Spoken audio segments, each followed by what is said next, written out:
आज का बाइबल का वचन प्रेरित चरित अध्याय 8 वचन 1 से 8 और आज का सुसमाचार सन यूहन्ना के अनुसार अध्याय 6 वचन 35 से 40। प्रेरित चरित अध्याय 8 वचन 1 से 8। साउल इस हत्या का समर्थन करता था। उसी दिन यरूशलेम में कलीसिया पर घोर अत्याचार प्रारंभ हुआ।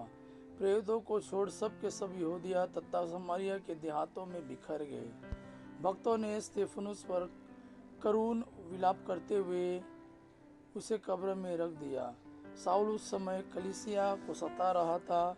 वह घर घर घुस जाया करता और स्त्री पुरुषों को घसीटकर बंदीगृह में डाल दिया करता था।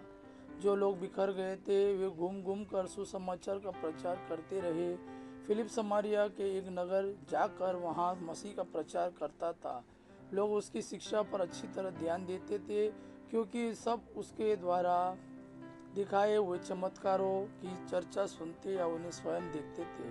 दुष्ट आत्मा ऊंचे स्वर से चिल्लाते हुए बहुत से अद्भुतग्रस्तों लोगों से निकलते थे और अनेक अर्धांग रोगी तथा लंगड़े भी चंगे किए जाते थे।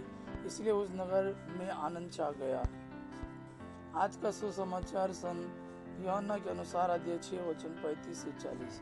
उन्होंने उत्तर दिया, जीवन की रोटी मैं हूँ। जो मेरे पास आता है उसे कभी भूख नहीं लगेगी और जो मुझ में विश्वास करता है उसे कभी प्यास नहीं लगेगी। फिर भी जैसा कि मैंने तुम लोगों से कहा, तुम मुझे देखकर भी विश्वास नहीं करते।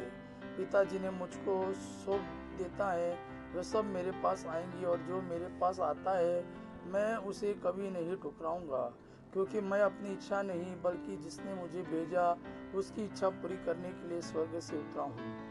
जिसने मुझे भेजा उसकी इच्छा यह है कि जिन्हें उसने मुझे सौंपा है मैं उनमें से एक का भी सर्वनाश ना होने दूं, बल्कि उन सबको अंतिम दिन पुनर्जीवित कर दूं। मेरे पिता की इच्छा यह है कि जो पुत्र को पहचान कर उसमें विश्वास करता है उसे अनंत जीवन प्राप्त हो। मैं उसे अंतिम दिन पुनर्जीवित कर दूंगा। यह प्रभु का वाणी है। प्रभु को धन्यवाद। अबा पिता की महिमा और पुत्र यीशु का प्रेम आप पर सदा सर्वदा बना रहे।